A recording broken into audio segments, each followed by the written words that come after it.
मोक्षमार्गस्य नेतारम् भेत्तारं कर्मभूव्रताम्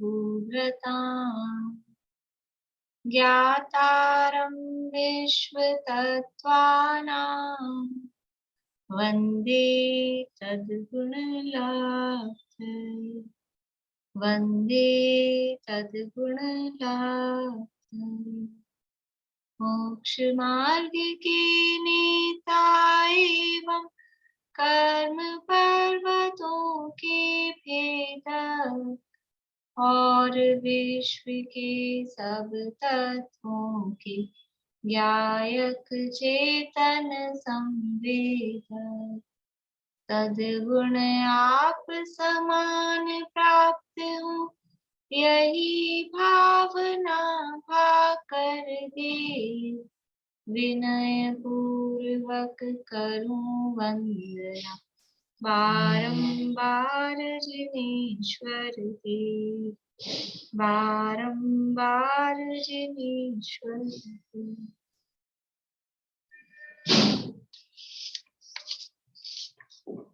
सूत्र सुनाने किसी को?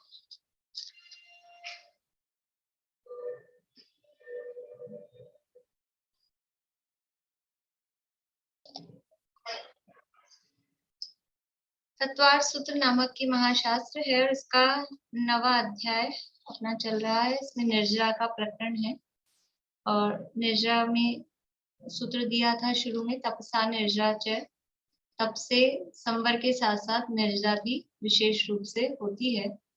तो उन तपों का वर्णन यहाँ पर किया जा रहा है। तप कितने प्रकार के हैं?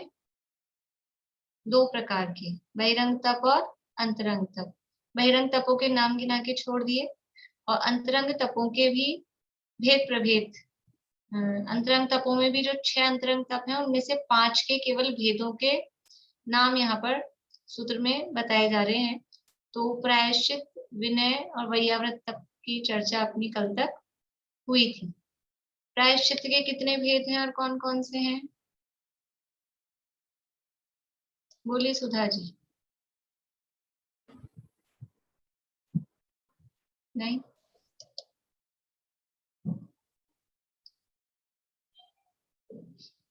हाँ निशा जी। प्रायश्चित के 9 भेद हैं। आलोचना, प्रतिक्रमण, तदुभय, विवेक, व्युत्सर्ग, तप, छेद, परिहार और उपस्थापना। ये 9 भेद हैं प्रायश्चित के।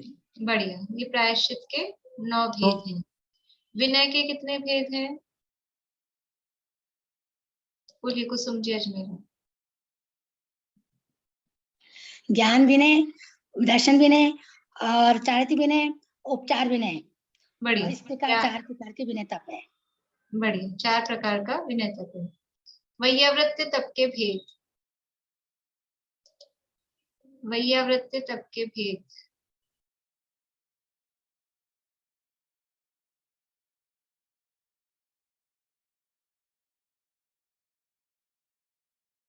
बोलिए प्रबंधक। आचार्य, उपाध्याय, तपस्वी, सेक्ष, गण, गलान, कुल, संघ, साधु, मनुजन। ये वैयाव्रत तप के कितने हुए? 10 भेद। कल अपन ने काफी चर्चा की थी कि इन 10 प्रकार के साधुओं की सेवा करना, और ये सेवा करने का अर्थ क्या? देखो, सेवा करने का अर्थ अकेला पैर दबाना नहीं। सेवा करने का अर्थ जो यहाँ निश्चय परक अर्थ दिया ही था कि स्व को और पर को आत्महित में लगाना, वो असली सेवा है। और एक और जो व्यवहार में भी सेवा करने का अर्थ लेते हैं, सेवा करने का मतलब है उनके साथ रहना, उनका सेवन करना। ऐसा बोलते हैं, इनका सेवन करना चाहिए। सेवन करना मतलब दवाई का सेवन करते हैं वो लेते हैं, लेकिन बड़े लोगों का, वृद्धों का हमको सेवा का मतलब ही होता है उनके साथ रह के उनका जो एक्सपीरियंस है, उनके एक्सपीरियंस का हम लाभ लें। इसका मतलब है उनका सेवन करना, सेवा करना। तो ये जो 10 प्रकार के मुनिराज बताए, आचार्य, उपाध्याय, तपस्वी, अब उनके साथ रहने के लिए, उनके पास रहने के, उनके एक्सपीरियंस से लाभ उठाने के लिए तब उनके पास रहेंगे, साथ रहेंगे तो कैसे रहेंगे? तो कुछ उनकी तकलीफ दिखती, तकलीफ हो नहीं हो, जो भी उनके समझ लो वैसे ही, जैसे कल कहा था प्रवचन वात्सल्य की अभिव्यक्ति के लिए, तो उनके साथ रहना, उनके पाँव दबाना, कुछ उनका सामग्री हो, उपकरण हो, उनको देना, रखना, उठाना, ये जो भी काम है वो सब उस सेवा के अंतर्गत आता है। ये सब वैयावृत्ति जो है, ये इस तरह से स्व और पर को जो आत्महित में लगाते हैं वो वास्तविक वैयावृत्ति है। और यही स्थितिकरण अंग है अपने को और पर को, निज पर को सुदृढ़ावे, कामादिक कर वृषते चिगते, निज पर को सुदृढ़ावे। छड़ाला में लाइन दी है कि किसी भी कारण से यदि स्व या पर धर्म से च्युत हो रहे हों तो अपने को और दूसरों को धर्म में स्थित करना, धर्म में लगाना, कैसे भी करके, वो वास्तव में स्थितिकरण अंग है, वही वास्तविक वैयावृत्ति है। इसके अलावा और दुनिया में दूसरी कोई सेवा, कोई वैयावृत्ति है नहीं, क्योंकि एक द्रव्य दूसरे द्रव्य का कुछ कर नहीं सकता। तो क्या कोई किसी का दुख दूर कर सकता है? निश्चय से अपन देखें तो क्या कोई किसी का दुख दूर कर सकता है? कोई किसी का दुख दूर नहीं कर सकता। भगवान भी आ जाए तो भी ऐसा दुख दूर नहीं कर सकते हैं। फिर क्या कर सकते हैं कि वो धर्म में स्थिर होने का जो उपदेश दिया है उसके माध्यम से उस जीव का जो उपयोग पलटता है, बस वो उपयोग पलटने से ही दुख दूर होता है। दुख होता कैसे है? उस दुख की तरफ उपयोग जाता है, उपयोग का कनेक्शन दुख से ज्वाइन होता है, जुड़ता है, तो दुख फील होता है। उपयोग बदल जाएगा, उपयोग बदला, वहां से उपयोग हटा तो दुख फील नहीं होता है। बस यही तो होता है कि इन्होंने हमारा दुख कम कर दिया, कि दुख दूर कर दिया, यही तो चीज है। और क्या है? उपयोग का खेल है। तो वो उपयोग पलट जाए और उपयोग आत्मा की आराधना में लग जाए, वही वास्तव में वैयावृत्ति है। और ये अवश्य ही हमको अपने जीवन में इस वैयावृत्ति तप को करना चाहिए, ध्यान रहना रखना चाहिए, सावधान रहना चाहिए। हम भी धर्म से च्युत नहीं हो जाए। सबसे पहले तो खुद का ध्यान रखना। कोई दूसरा जरा सा भी कुछ कह दे, तुम क्या धर्म करते हो, तुम तो ढोंग करते हो, तुमने तो कुछ धर्म नहीं किया, मान लो कभी कुछ कह दे कोई, तो हाँ सही बात है, अपने तो जीवन में उतरा ही नहीं, हमको तो गुस्सा आ गया जरा सी बात पे, तो छोड़ दिया। ऐसा नहीं होना चाहिए। जरा सी हम खुद भी धर्म से च्युत नहीं हो और दूसरा भी धर्म से च्युत नहीं हो, और किसी को च्युत करने में हम निमित्त नहीं बन जाए। कभी भी हमारे मुंह से, हमारे मन वचन काया से इस तरह की बात नहीं हो जाए कि दूसरा व्यक्ति धर्म से च्युत हो जाए। इसके बारे संबंध में हमको सावधान रहना चाहिए। अब अपने को चर्चा करनी है स्वाध्याय तप के संदर्भ में। स्वाध्याय ये क्या है? स्वाध्याय परमम तपः, सुने होंगे आप लोगों ने सूक्ति। तत्वार सूत्र की तो नहीं है लेकिन चलती है, बैनर बने हुए दिखते हैं, महावीर जयंती के जुलूस वगैरह में पढ़े होंगे।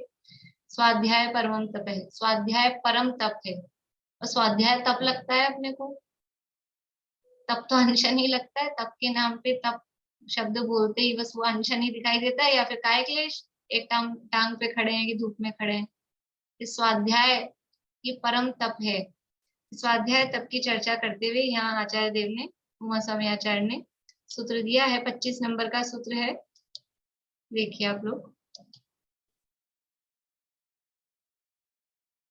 प्रमिला जी आप पीछे बोलिएगा। वाचना प्रच्छनानुप्रेक्षा आम्नाय धर्मोपदेशः। वाचना प्रच्छना अनुप्रेक्षा आम्नाय धर्मोपदेशः। वाचना प्रच्छनानुप्रेक्षा आम्नाय धर्मोपदेशः। वाचना प्रच्छना अनुप्रेक्षा आम्नाय धर्मोपदेशः। 5 नाम है, स्वाध्याय 5 प्रकार का है, वो 5 नाम दिए हैं बस। वाचना, प्रच्छना और अनुप्रेक्षा, ये ना है, प्रच्छना भी है, फिर ना में से अ भी निकलेगा, अनुप्रेक्षा, और इस प्रेक्षा में प्रेक्षा है और इसी में से आ फिर से निकलेगा, आमनाय और धर्मोपदेशा, धर्मोपदेश। ये 5 प्रकार के स्वाध्याय तप हैं। देखिए ये यहाँ शब्द है प्रच्छनानुप्रेक्षा। तो ये जो ना है इसमें एक शब्द है प्रच्छना और दूसरा शब्द है अनुप्रेक्षा। ठीक है, और फिर आगे शब्द है प्रेक्षा के आगे ही, यहाँ लिखती हूँ, प्रेक्षाम्नाय। ये ऐसा शब्द है प्रेक्षा के आगे, प्रेक्षाम्नाय। तो उसमें एक शब्द है अनुप्रेक्षा, वो अनुप्रेक्षा है पूरा शब्द, अनुप्रेक्षा और आमनाय। तो ये आ और ये आ मिलके यहाँ पर आई रहा, यहाँ पर ये आ था और ये अ था, ये मिलके यहाँ पर आ रहा। समझ में आया?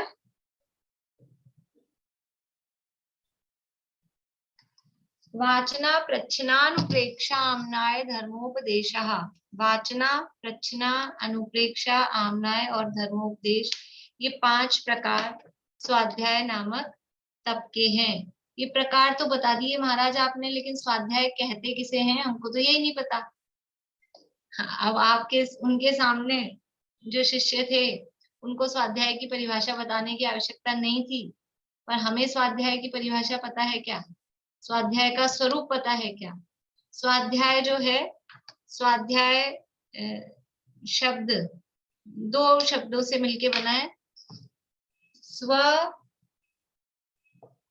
प्लस अध्याय, स्वाध्याय। ये स्वाध्याय है, तो इस स्वाध्याय में से ये व, स्व और ये अध्याय। स्वाध्याय, स्व मतलब क्या? स्व का अध्याय, अध्याय मतलब अध्ययन करना। देखो, अध्ययन करना और पढ़ना, एक होती है रीडिंग और एक होती है स्टडी। इंग्लिश में 2 शब्द होते हैं, एक तो होता है रीडिंग, रीड करते हैं, पढ़ते हैं, और एक होता है हम स्टडी करते हैं। तो ये स्वाध्याय है, ये स्वाध्याय में रीडिंग है कि स्टडी है? कि रीडिंग का नाम स्वाध्याय नहीं है, रीडिंग तो होती है, रीडिंग में कुछ नहीं है, लेकिन यहाँ है स्वाध्याय, अपने आप की स्टडी। स्टडी का मतलब होता है उसको अच्छी तरह से चारों तरफ से, मतलब जो भी, जैसे जो बच्चे स्टडी करते हैं, मान लीजिए कोई 9th-10th के बच्चे हैं, तो कुछ तो बच्चे ऐसे होते हैं कि बस अपनी किताब में जो पीछे क्वेश्चन दिए हैं मैथ्स में वो सॉल्व किए और बस हो गया अपना काम। और कुछ क्या करते हैं, वो स्टडी करते हैं, चाहे कोई सा भी सब्जेक्ट हो, मैथ्स हो, साइंस हो, और दूसरे भी रेफरेंस बुक्स लाते हैं। रेफरेंस बुक्स मतलब दूसरी किताबें लाते हैं, और दूसरे राइटर की जो अपने स्कूल वालों ने दे रखी है वो तो है ही, इसके अलावा और दूसरी किताबें लाते हैं, और दूसरे स्कूलों में जो चलती वो लाते हैं, फिर उसके सम सॉल्व करते हैं, लाइब्रेरी से इशू कराते हैं। तो वो क्या कर रहे हैं, वो उसके बारे में पूरा अच्छी तरह से, कैसे अच्छे से अपने को समझ में आ जाए, वो इस तरह से करते हैं। वो होती है पढ़ाई, वो होता है स्टडी। और एक है कि हमने रीडिंग कर ली, ठीक है, पढ़ लिया। जैसे पूछा बच्चों से, जैसे आपसे पूछ लें कि पढ़ा आपने तत्वार सूत्र, कि हाँ तत्वार सूत्र तो हमने पढ़ लिया, और फिर कोई एक बात पूछी जाए उसमें से, तो इधर उधर देखने लगेगी ये क्या हो रहा है। इसका नाम पढ़ना है? पढ़ने का मतलब होता है वो गहराई से उसको, उसका जो मर्म है, उसमें जो बात कही गई वो समझ में आ जाए। तो यह स्व अध्याय, अपने आप को, अपने को पढ़ना। अपने को पढ़ना, अपने को कैसे पढ़ें? अपन कोई किताब है जो अपने को पढ़ा जाएगा? अपने को कैसे पढ़ना है कि अपने को जानना, पहचानना, इसका नाम है स्वाध्याय। और अपने को जानने पहचानने का नाम स्वाध्याय है। तो जो चीजें अपने को जानने पहचानने में सहायक होती हैं, माध्यम बनती हैं, जिसको पढ़ के, सुन के, जिसके माध्यम से हम अपने को जान पहचान सकते हैं, उसको पढ़ने सुनने को भी फिर स्वाध्याय कहा जाता है। खाली किताब खोल के पढ़ना स्वाध्याय नहीं है। किताब खोलकर उस किताब में, जिनवाणी में दिखाया किसको है, पूरा द्वादशांग, संपूर्ण जिनवाणी किसको दिखाती है, किसको बताती है, क्या बताने के लिए वो जिनवाणी लिखी गई है? उस वो शुद्धात्मा को दिखाने के लिए। हमने सारी किताबें पढ़ी, पढ़कर शास्त्र सभी डाल दिए, सारे शास्त्र पढ़ के, ये भी पढ़ दिया, ये पढ़ डाला, ये पढ़ डाला, ये पढ़ डाला, सब पढ़ दिए हमने, लेकिन आत्मा को पढ़ा कि नहीं, आत्मा को जाना कि नहीं। ये कबीरदास जी का दोहा है, पोथी पढ़ पढ़ जग मुआ, पंडित भया न कोय। ये पोथियां शास्त्र पढ़ पढ़ के दुनिया मर रही है, पंडित नहीं हो सकता है। और ढाई आखर, वहां तो उन्होंने तो ऐसा लिखा है, ढाई आखर प्रेम का पढ़े सो पंडित हुए, लेकिन ये ढाई आखर आत्म की, आत्मा में भी ढाई अक्षर ही है, आ मा और आधा तक, ढाई आखर आत्म का, जो आत्मा को पढ़ता है वो पंडित होता है। अपने शास्त्रों में पंडित शब्द किसके लिए दिया है, पंडित शब्द अरहंत भगवान का जो मरण, मरण मतलब जो उनका निर्वाण होता है, तो उस निर्वाण को अगर मरण की लैंग्वेज में बोले तो उस मरण को बोला है पंडित, पंडित मरण, अरहंत भगवान पंडित, पंडित मरण। पंडित कहा गया है जिसने आत्मा का को अच्छे से पढ़ लिया है, मतलब आत्मा का अनुभव कर लिया है, आत्मा में जो लीन हो गए हैं, वो जीव पंडित हैं। अपने एक वो है संस्कृत में स्तोत्र है, परमानंद स्तोत्र करके है, अकलंग देवाचार्य का है, उसमें कम से कम भी 5-6-7 श्लोक हैं, सपंडित सपंडित मतलब पंडित की परिभाषाएं दी है उसमें। अभी वो श्लोक तो याद नहीं है मुझे, अभी मेरे पास है भी नहीं यहाँ पे, कल ध्यान रहेगा तो आपको दिखाऊंगी उसमें से।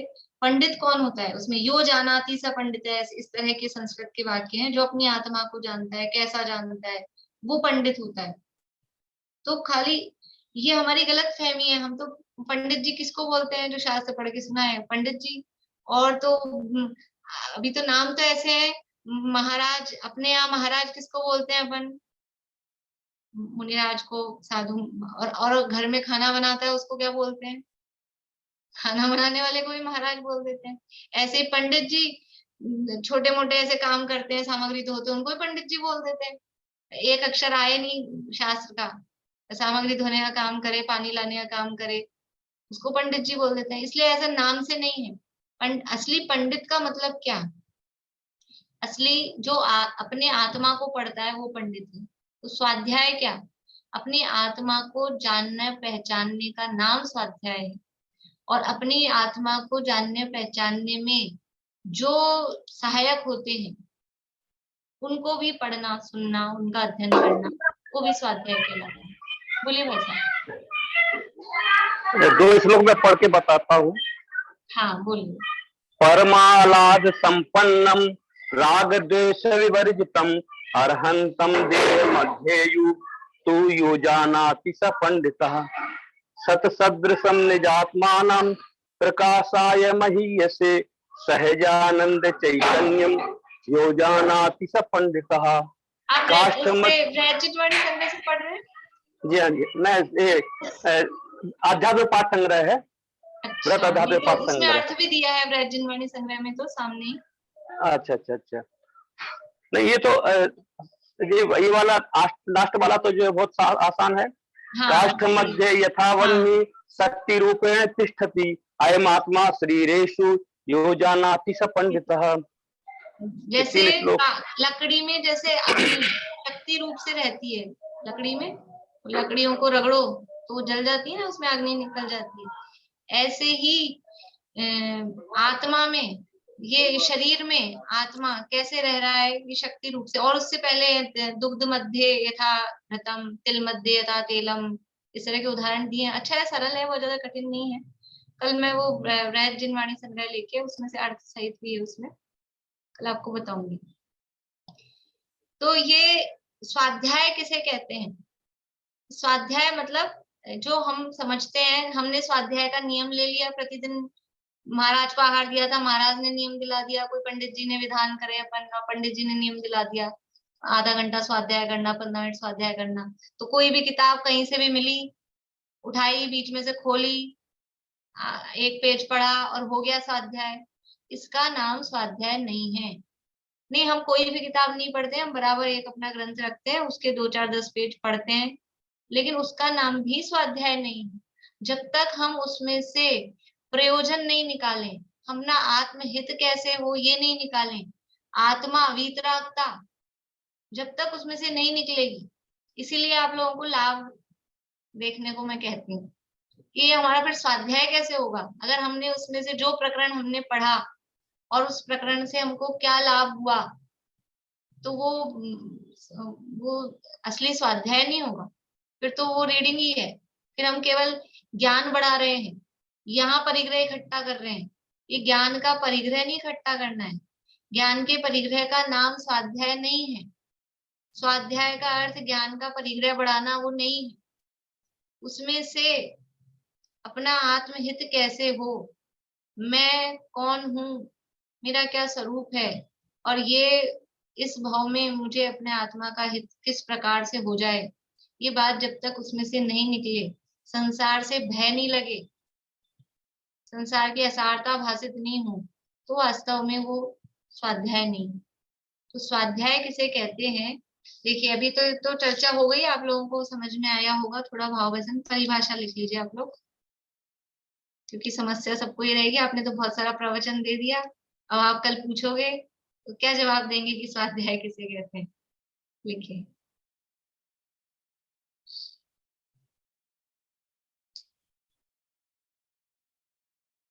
शास्त्र अध्ययन करने पर,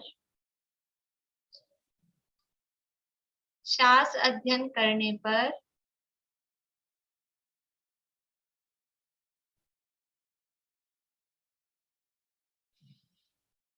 वीतराग स्वरूप के लक्ष्य से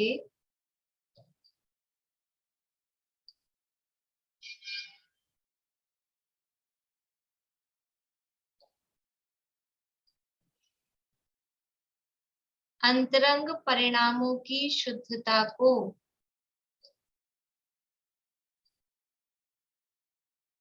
अंतरंग परिणामों की शुद्धता को सम्यक स्वाध्याय कहते हैं, या निश्चय से स्वाध्याय कहते हैं। शास्त्र अध्ययन करने पर वीतराग स्वरूप के लक्ष्य से अंतरंग परिणामों की शुद्धता को सम्यक स्वाध्याय या निश्चय से स्वाध्याय कहते हैं। देखो ऐसा नहीं आत्मा को जानना असली स्वाध्याय वो है, लेकिन कोई कहे हम तो अकेले आत्मा को जान रहे तुम्हारा स्वाध्याय हो रहा है, बाहर में स्वाध्याय वही कहेंगे कि शास्त्र अध्ययन भी कर रहा है, और उस शास्त्र अध्ययन के माध्यम से जो वितरागता अंदर में उत्पन्न हो रही है उसका नाम स्वाध्याय है। और स्वाध्याय तब किसे कहेंगे, व्यवहार से समझ लीजिए। व्यवहार से स्वाध्याय तब क्या है कि आलस्य रहित हो शास्त्राभ्यास करना,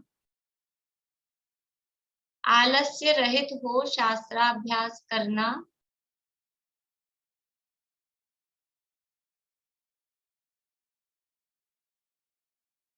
तथा आत्म कल्याण के लक्ष्य से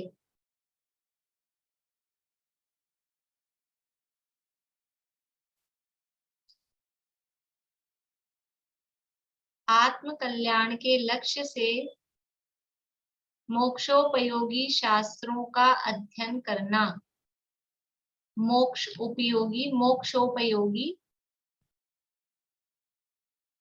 मोक्षोपयोगी शास्त्रों का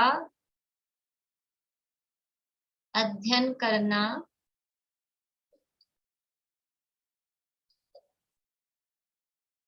स्वाध्याय तप है। फिर से बोल रही हूँ, आलस्य रहित हो शास्त्राभ्यास करना तथा आत्म कल्याण के लक्ष्य से मोक्षोपयोगी शास्त्रों का अध्ययन करना व्यवहार से स्वाध्याय तप है।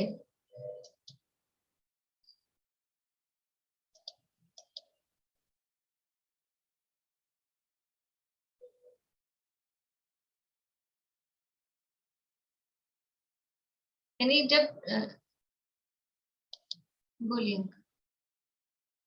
आलस्य रहित तो वो शास्त्राभ्यास करना तथा आत्म कल्याण के लक्ष्य से मोक्षोपयोगी शास्त्रों का अध्ययन करना हाँ स्वाध्याय तप है। हाँ, माने आलस्य रहित तो वो शास्त्राभ्यास है ना। आलस्य रहित होकर, हो मतलब उससे आलस्य रहित होकर कर लीजिए, आलस्य रहित होकर, होकर कर लीजिए, वो ज्यादा अच्छा है। ठीक है। हाँ, तो हम करते हैं कि नहीं तब? दुनिया तो 10 लक्षण में 10 दिन में कर रही थी, और हम कब करते हैं? हम आलस्य रहित होकर व्यवहार तक की बात, व्यवहार स्वाध्याय की बात कर रही हूँ। हम आलस्य रहित होकर बैठे हैं कि नहीं? ये सब अलर्ट होके बैठे हैं बिल्कुल, और दिन में प्रमाद का समय आलस्य छोड़कर और आत्म कल्याण के लक्ष्य से। मुझे नहीं लगता कि कोई भी और किसी का कोई लक्ष्य होगा, क्योंकि सब बड़े बड़े लोग हैं, किसी को कोई ऐसी तो इच्छा होगी नहीं कि हमको अपने किसी को दिखाना है, कि बताना है, कि ज्ञान बढ़ाना है। ऐसा कोई भी नहीं है। आत्म कल्याण जो भी हम पढ़ रहे हैं, सभी लोग, आप सभी, मैं भी, आप भी, सब हम जो ये पढ़ रहे हैं, स्वाध्याय कर रहे हैं, इसका उद्देश्य क्या है? केवल एकमात्र आत्म कल्याण। कोई किसी को दिखाना, बताना कि दुनिया में नाम हो जाए, कि कोई दुनिया अपने को पूछ ले, अपन भी कह दें हमको भी पता है इतना, ये कोई उद्देश्य नहीं है आत्म कल्याण के लक्ष्य से। लेकिन अपने को ऐसा लगता है कभी अपन तप कर रहे हैं, ऐसी फीलिंग आती है तप के नाम पे बस वही दिखता है, अनशन किया तो तप किया। लेकिन ये स्वाध्याय, ये परम तप है।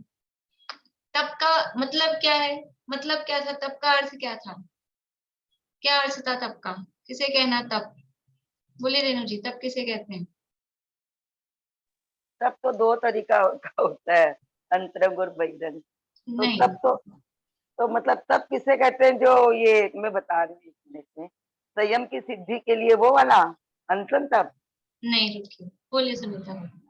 इच्छा निरोध तप। इच्छा निरोध तप। तप क्या है? इच्छा के निरोध का नाम तप है।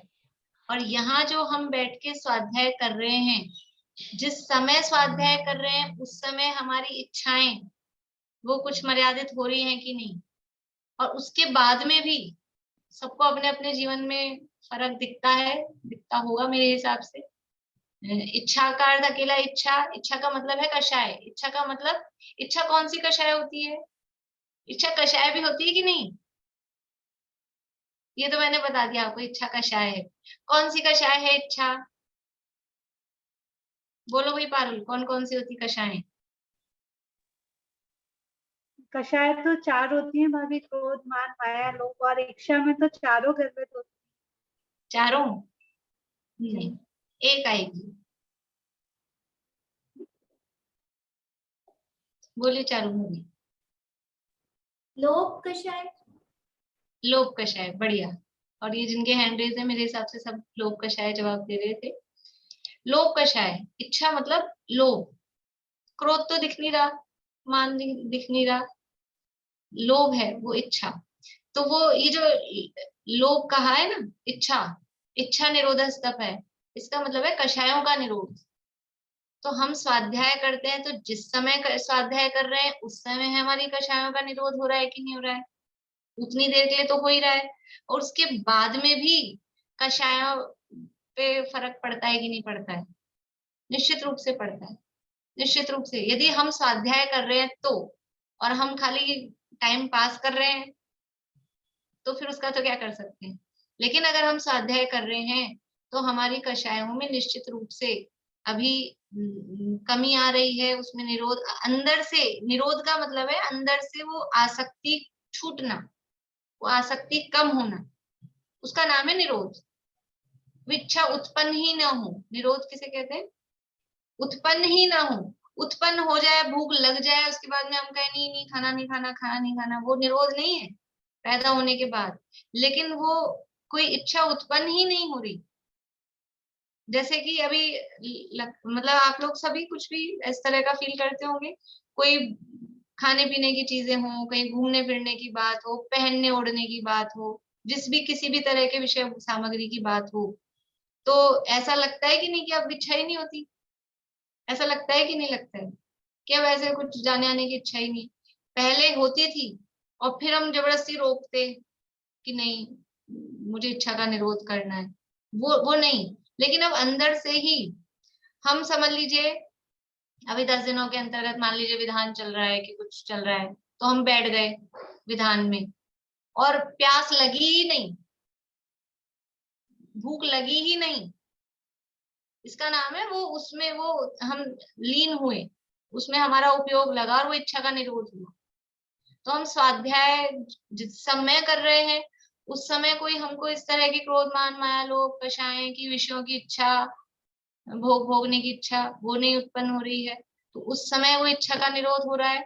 और अगर स्वाध्याय को हमने समझ लो एब्जॉर्व किया, हमने उसको उतारा है, हमने कुछ जीवन में उसको ग्रहण किया है पढ़ के उसको, तो फिर बाहर में बाद में भी वो अपनी कषाएं मंद होती हैं, वो इच्छाएं धीरे धीरे कम होती हैं। इसका नाम है ये तप। इसलिए ये परम तप है। क्यों है परम तप? क्योंकि स्वाध्याय करने से हमको वो असली कारण पता लगता है, वो हम उसकी तह तक कि क्रोध क्यों उत्पन्न होता है, क्रोध क्यों उत्पन्न होता है, किस किस ने पढ़ा अभी? तो क्या है कि मुझे तो आप लोग सब बड़े बड़े थे ना, इसलिए मैं रटा नहीं पाई आप लोगों को, नहीं तो ये रटने की ही चीजें हैं। ये जो जितने भाग अपन पढ़ रहे हैं ना बेसिक क्लास में, ये सब टिप्स पे ऐसे रटे होने चाहिए। बोलिए। जब बाह्य पदार्थ इष्ट और अनिष्ट भाषित होते हैं तो क्रोध उत्पन्न होता है। हाँ, और वो बाह्य पदार्थ इष्ट अनिष्ट क्यों भाषित होते हैं, उसकी जड़ क्या है? लोभ, इच्छा। नहीं, बोलिए स्मिता जी, जवाब ठीक है आपका? प्रतिकूल परिस्थितियों में क्रोध उत्पन्न होता है। अब मेरा प्रश्न ये है, बाह्य पदार्थ इष्ट अनिष्ट क्यों भाषित होते हैं? अब प्रश्न ये है, बोलो प्रीति। मिथ्यात्व के कारण। मिथ्यात्व के कारण, इतना और उसमें आगे जोड़ना है। मिथ्यात्व के कारण जब पर पदार्थ इष्ट और अनिष्ट भाषित होते हैं तब क्रोध उत्पन्न होता है, मान उत्पन्न होता है, कषाय उत्पन्न होती है। सामान्य रूप से सब में लगा लेना। ये इष्ट अनिष्ट की मान्यता, ये अच्छा और ये बुरा, ये किस कारण से हो रहा है? कि मिथ्यात्व है ना, मान्यता उल्टी है। कोई पदार्थ अच्छा है और कोई पदार्थ बुरा है, ये मान्यता का नाम ही मिथ्यात्व है। और जब स्वाध्याय करते हैं तो क्या समझ में आता है कि ना कोई पदार्थ अच्छा होता है ना कोई पदार्थ बुरा होता है। इसने मेरा अच्छा किया, इसने मेरा बुरा किया, तो क्रोध उत्पन्न होता है, इसने मेरा बुरा करा।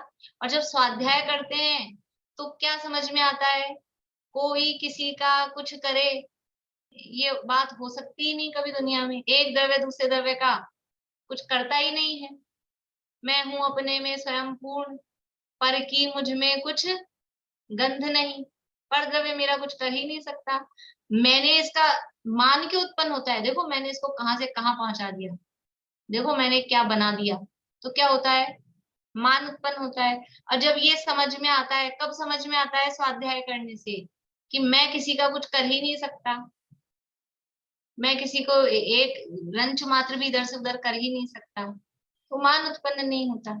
और परद्रव्य मेरा हो नहीं सकता, मैं परद्रव्य का हो नहीं सकता, तो ये मायाचारी और लोभ, ये भी जो परिणाम है एकदम से खत्म हो जाएंगे, जीरो हो जाएंगे ऐसा नहीं है, लेकिन धीरे धीरे ये श्रद्धान जब बढ़ता है अंदर, तो ये सब जो अपनी मिथ्या बुद्धि थी वो ढीली पड़ती है, वो कमजोर होती है।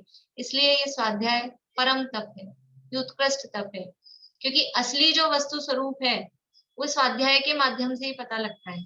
और जो जो बहिरंग तप है और जो प्रायश्चित आदि अंतरंग तप हैं, उनमें भी उत्कृष्टता स्वाध्याय से ही आ सकती है। एक स्वाध्यायी व्यक्ति अनशन करे और एक बिना स्वाध्यायी अनशन करे, बहुत अंतर होता है, बहुत फर्क होता है। इसलिए ये स्वाध्याय जितने भी जो भी कुछ सिद्धांत है, चाहे निमित्त उपादान के रूप में देखें, चाहे क्रमबद्ध पर्याय के रूप में देखें, वस्तु स्वरूप के रूप में देखें, ये स्वाध्याय करे बिना कुछ नहीं समझ में आता। स्वाध्याय करने के बाद में सारी वस्तु स्थिति ऐसे दिखती है क्लियर, तो जब वो दिखती है ऐसे, तो फिर किस पे गुस्सा करें, किस पर क्रोध करें और किस पे मान करें, ऐसा भाव जागृत होता है। इसलिए स्वाध्याय परम तप। आप लोगों के लिए प्रश्न है, स्वाध्याय परम तप क्यों है? अभी मैंने बहुत सारा आपको समझ लीजिए बता दिया है। अब सबको अपनी अपनी बुद्धि से लिखना है कॉपी में, ठीक है? और मैं सबका सुनूंगी क्या क्या लिखा आप लोगों ने। सबको मतलब समझ लीजिए ये लाभ जैसा ही है, लेकिन लाभ नहीं लिखने। स्वाध्याय परम तप क्यों है ये लिखना आपने। तो ये स्वाध्याय तप के 5 भेद किए गए हैं, यानी स्वाध्याय 5 प्रकार से किया जा सकता है, ठीक है? वाचना, प्रचना, अनुप्रेक्षा, आमनाय और धर्मोपदेश। वाचना का मतलब क्या है? देखिए यहीं से पढ़ लेते हैं अपन, ताकि ये भी साथ साथ में होता जाए।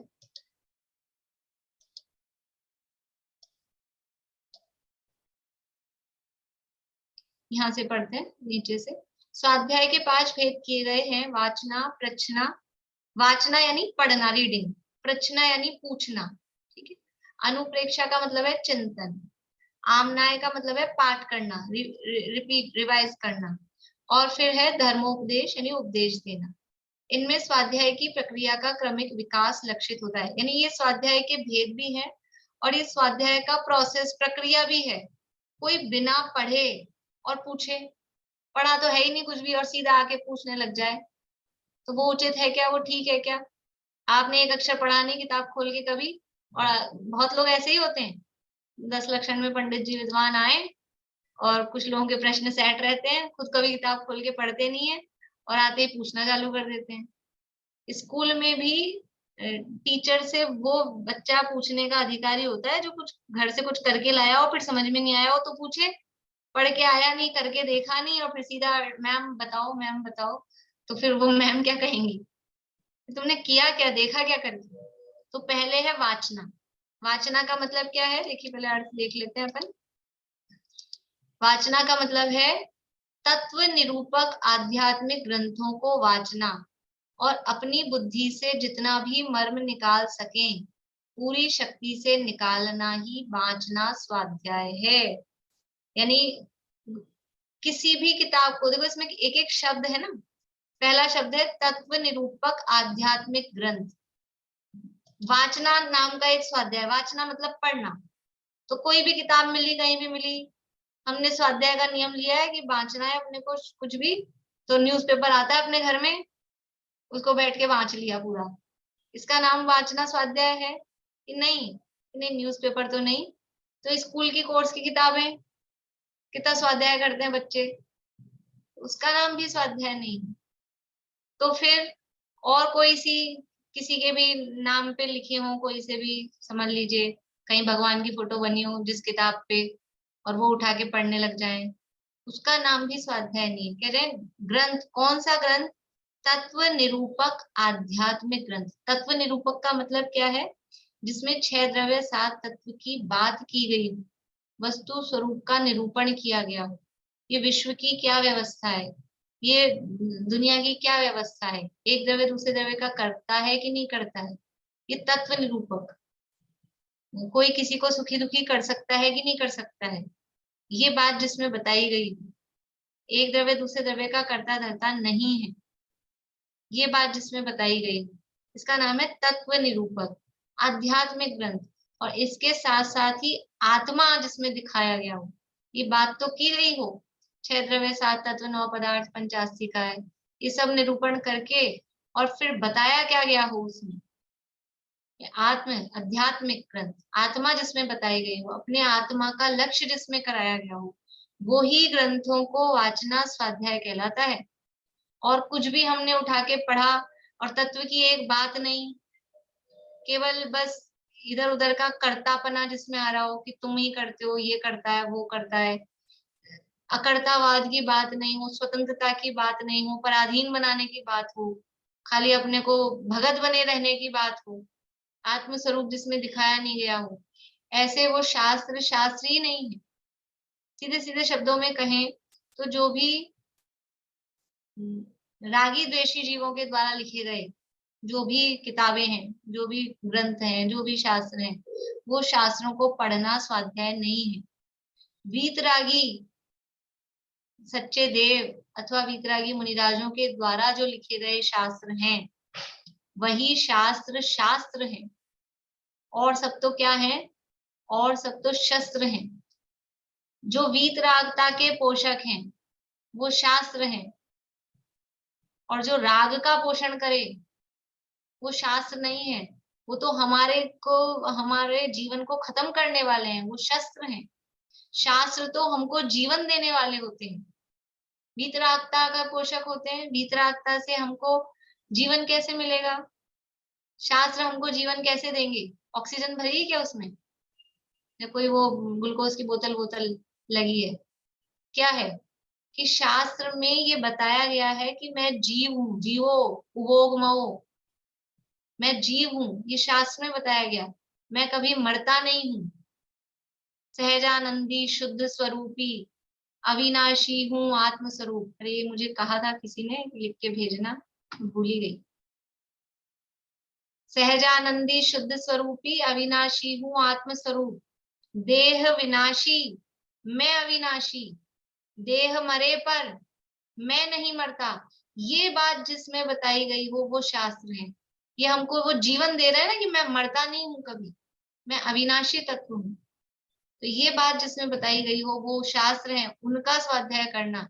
और जिसमें इधर की उधर की कि तुम तो मर जाओगे, मेरी शरण में आओ, मैं तुमको अमर बना दूंगा, अगर ऐसी बातें लिखी हैं, खोटी देवी देवताओं के द्वारा जो कुछ लिखा गया है, वो वास्तव में शास्त्र नहीं है। तो तत्व निरूपक आध्यात्मिक ग्रंथों को वाचना यानी पढ़ना, और अकेला वाचना में पढ़ना नहीं है, अपनी बुद्धि से जितना भी मर्म निकाल सके पूरी शक्ति से निकालना, वो वाचना स्वाध्याय है। देखो ये स्वाध्याय है ना, स्वाध्याय श्रावक के, ये तो बात चल रही है अभी, मुनिराजों का प्रकरण चल रहा है यहाँ तप के, निर्जरा के प्रकरण में तो मुख्य रूप से। लेकिन श्रावक के 6 आवश्यक होते हैं, गृहस्थों के भी आवश्यक, मतलब अवश्य करने योग्य काम। जैसे अपने को गृहस्थों को सुबह उठ के नहाना, फ्रेश होना, ब्रश करना, ये आवश्यक काम होते हैं ना, ये काम होंगे ही। ऐसे ही गृहस्थों के जिस तरह शरीर के लिए आवश्यक काम है कुछ, वैसे ही आत्मा के लिए भी देव पूजा, गुरुपास्ति, स्वाध्याय, संयम, तप और दान, ये 6 आवश्यक हैं श्रावकों के। तो उसमें स्वाध्याय एक आवश्यक काम है, अवश्य रूप से करना है, आवश्यक काम। तो शास्त्रों को पढ़ना, और पढ़ के उसमें से ऐसे नहीं बस पढ़ के इधर से आंख से ये भी पढ़ रहे हैं, कान से किसी को बिठा लिया, या समझ लो प्रवचन चला लिया यूट्यूब पे, कान से प्रवचन सुन रहे हैं, आंख से स्वाध्याय कर रहे हैं, इसका नाम नहीं है। उसको उपयोग लगा के उसको पढ़ना, और उसमें से जो भी उसमें बात कही गई है उसको समझने की कोशिश अपनी बुद्धि से करना, उसका नाम स्वाध्याय है। अभी एक प्रश्न है कि ये शास्त्र कितने सालों से लिखे गए? वाचना स्वाध्याय है ना, तो ये लिखित रूप में जो शास्त्र हैं जिनको हम पढ़ सकें, वो कब लिखे गए? अनादिकाल से लिखे हुए आ रहे हैं। कब लिखे गए? बोली पद्मा जी। पुष्पदंत वो 2 मुनिराज थे ना, वो नाम कब याद, लिखा था? तारीख याद है आपको? शुद्ध पंचमी वाले दिन। शुद्ध पंचमी वाले दिन, बढ़िया। हाँ बोलिए आंटी, तिथि क्या है शुद्ध पंचमी की? 2000 साल पहले। 2000 साल से अंदर, 2000 साल से ज्येष्ठ शुक्ला पंचमी, 2000 साल पहले ज्येष्ठ शुक्ला पंचमी के दिन वो पूरा हुआ था। उससे कुछ समय पहले समझ लो लिखना चालू किया। तो ये जो रिटन शास्त्र हैं, इनकी वर्तमान में देखो, ऐसा नहीं है, पहले भी चौथे काल में भी शास्त्र होते होंगे, उसका निषेध नहीं है, लेकिन अभी वर्तमान में जो हमको शास्त्रों की परंपरा दिखाई देती है महावीर भगवान के मोक्ष जाने के बाद में, वो ये 2000 सालों से ही पुष्पदंत भूतबली मुनिराज ने, नरसेनाचार्य ने उनको पढ़ाया, पुष्पदंत भूतबली मुनिराज ने उनको लिपिबद्ध किया। उसी समय समझ लीजिए गुणधर आचार्य हुए, कुंकुंद आचार्य वगैरह ने ये शास्त्र लेखन की परंपरा लिखी। उससे पहले जितने टाइम तक भी समझ लो शास्त्र नहीं थे, सर्वथा निषेध नहीं है। पहले क्यों नहीं है? शास्त्र तो पहले भी होते होंगे, चौथे काल में भी होते होंगे, क्योंकि जो वो कहानी आती है ना कौंडेश ग्वाला वाली, कुंकुंद आचार्य के पूर्व भव की, तो वो एक शास्त्र उनको मिला था, तो शास्त्र था, लिखा हुआ था, तो लिखते होंगे तभी तो उनको मिला पिछले भव में। इसलिए ऐसा बिल्कुल निषेध नहीं। लेकिन अभी समझ लो महावीर भगवान के मोक्ष जाने के बाद में बीच में शास्त्र लेखन की परंपरा नहीं थी, और महावीर भगवान के मोक्ष जाने के 683 683 वर्ष तक ओरल ही चलता रहा। लिपिबद्ध रूप में शास्त्र थे नहीं, ओरल ही धर्म चलता था। तो प्रश्न ये है कि जिस समय ओरल चल रहा था उस समय क्या जीव स्वाध्याय फिर उनका आवश्यक वो नहीं होता था? और ये स्वाध्याय आवश्यक तो गृहस्थों में भी है, और मुनिराजों के भी 6 आवश्यक में स्वाध्याय आवश्यक है। समता समारे थुति उचारे वंदना जिनदेव को, नित करे श्रुति, श्रुति मतलब स्वाध्याय, प्रति करे प्रतिक्रमण, और तजे तन है में को, काय उत्सर्ग या विसर्ग। ये मुनिराज के भी 6 आवश्यक में। तो फिर उस समय के गृहस्थ और मुनिराज वो कैसे अपना आवश्यक पूरा करते थे? समझ में आया प्रश्न? प्रश्न समझ में आ गया? बोलिए, दीपिका जी को समझ में आ गया अच्छे से, बोलिए। तो जवाब कुछ आया आपको? जवाब में ये कि उस वक्त याद करने की और क्षमता ज्यादा थी, तो गुरु बोलते थे और शिष्य सुनते थे, उनको बार बार चिंतन करके याद करते थे, उनको याद करने की क्षमता ज्यादा होती है। मेरे हिसाब से यही स्वाध्याय होता हो। ठीक है, बोलिए चित्रांति। उस टाइम वो पत्तों पे उस पे लिखते भी तो थे। वो पत्तों पे ही तो तब लिखा गया है पहला षटखंडागम, वो तभी तो लिखा गया है। वो श्रुत वाला ही है कि वो बोल के याद करते थे, और आपस में डिस्कशन वाला भी था। बढ़िया, चलिए लास्ट और पूछते हैं, बोलिए वर्षा। चिंतन मनन करना वही तो स्वाध्याय है, तो वो श्रुत ज्ञान से वो एक दूसरे को बताते थे और वही तो चिंतन मनन करते थे।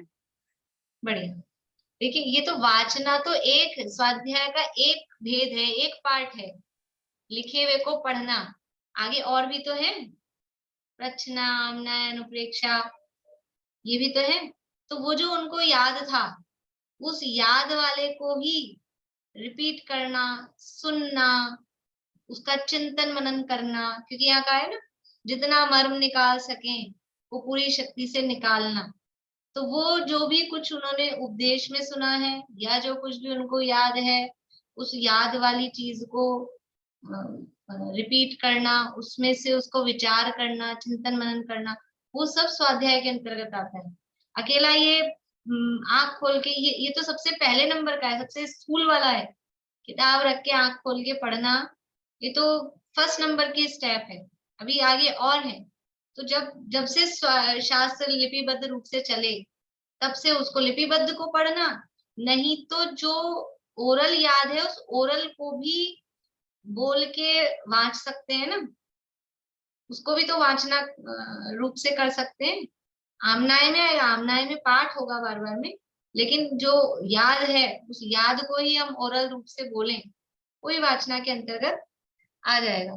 तो ये वाचना में क्या क्या बातें हैं? शास्त्र को पढ़ना, लेकिन कौन से शास्त्र को पढ़ना?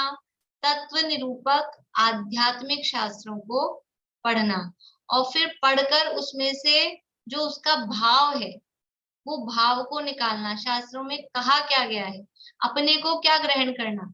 कल शाम को बात चल रही थी मोक्षा प्रकाशक की क्लास में कि शास्त्र में तो निर्वाणी में तो लिखा है, बहुत सारी बातें लिखी है, अलग अलग अपेक्षाओं से लिखी है, अलग अलग तरह के लोगों के लिए। जैसे एक मेडिकल स्टोर होता है, वहां दवाइयां होती है, मेडिकल की दुकान में कौन कौन सी दवाई होती है?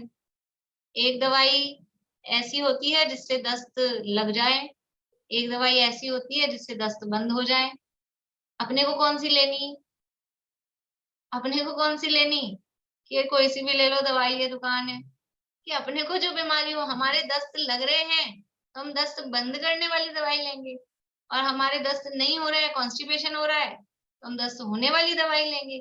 ऐसे ही शास्त्र को पढ़ा और फिर हमारी क्या बीमारी है, हमारी मान्यता में कहाँ गड़बड़ है, उस आधार पे उसका भाव समझना, उसका सही भाव ग्रहण करना, जिससे हमारी बीमारी ठीक हो सके।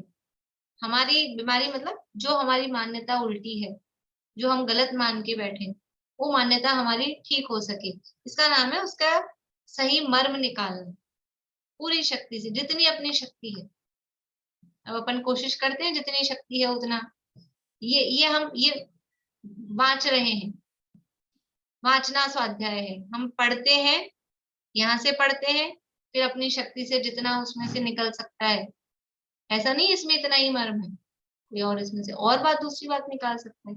हमने पहले पढ़ा था तो कुछ और बात निकली होगी, अभी पढ़ रहे हैं तो कुछ और बात निकल रही है। तो जो इसमें जो कहा गया है, अपनी शक्ति से उसको पूरा निकालना, उसका नाम वाचना स्वाध्याय है। तो वाचना पहले नंबर पे कहा, वाचना के बाद में सेकंड स्टेप क्या होगा, जब तक वाचना नहीं होगी तब तक प्रचना नहीं हो सकता।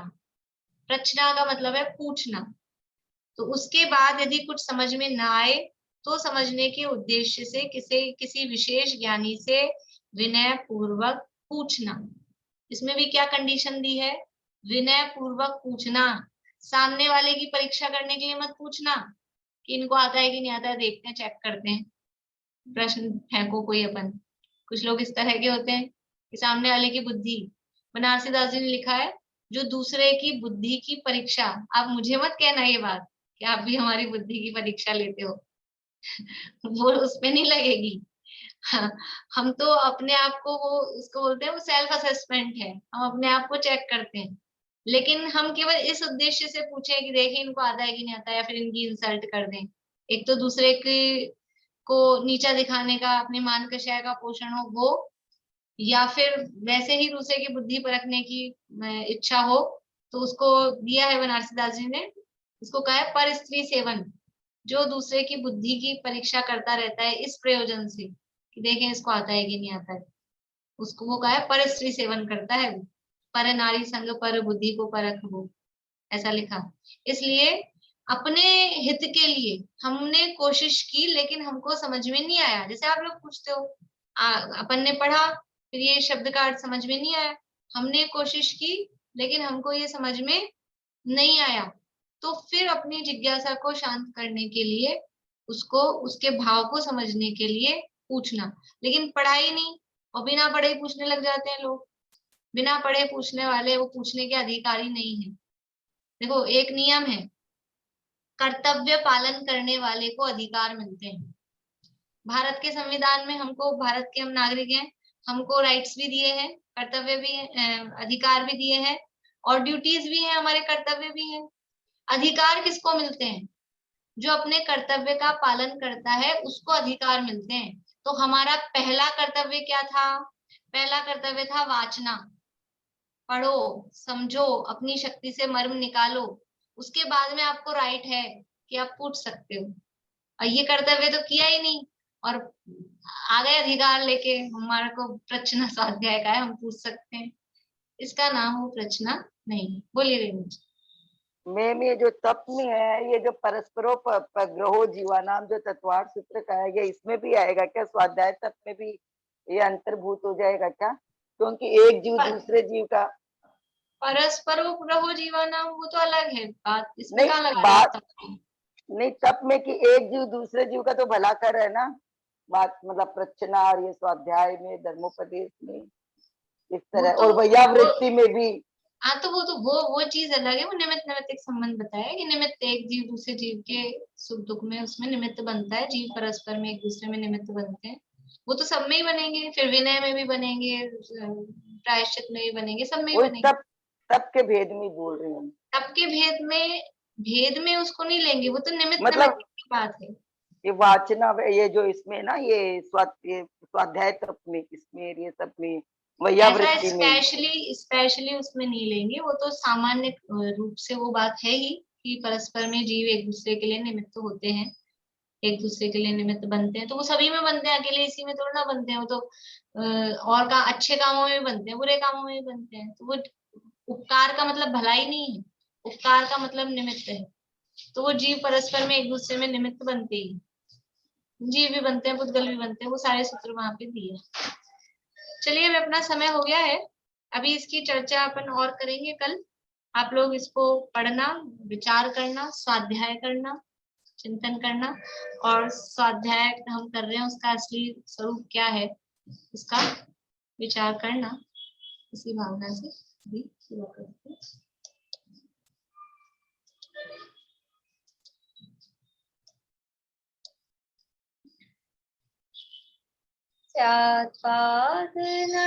षट द्रव्य गुण पर्याय और प्रमाण का, जड़ कर्म चेतन बंध का, अरु कर्म के अवसान का, कह कर स्वरूप यथार्थ जग का, जो किया उपकार है, उसके लिए जिन वाणी मां को वंदना शत बार है, वंदना शत बार।